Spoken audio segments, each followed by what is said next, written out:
फटी एड़ियों के लिए मौसम सरमा के घरेलू इलाज। 1 नारियल का तेल।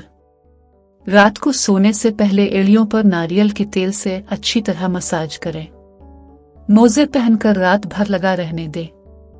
इससे स्किन नरम होती है और दरारें भरने में मदद मिलती है। 2 गर्म पानी में पाँव भगोना। 1 टब में गर्म पानी लें। 1 चम्मच नमक और 1 चम्मच बेकिंग सोडा डालें। पैरों को 15-20 मिनट तक भिगो दें, फिर पाँव में स्टोन से रगड़ें। 3 पेट्रोलियम जेली। 1 चम्मच पेट्रोलियम जेली 30 मिनट के लिए एड़ियों पर लगाएं और रात भर छोड़ दें। 4 तिल का तेल। फटी एड़ियों में आहिस्ता से मालिश करें।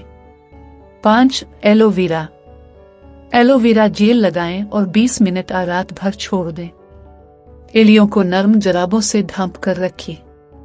पानी ज्यादा पिएं ताकि जल्द खुश्क ना हो। सख्त फर्शों पर नंगे पांव चलने से गुरेज करें। रोजाना एड़ियों पर मॉइस्चराइजर लगाएं। ज्यादा सख्त जूते या खुरदरे चप्पल ना पहने।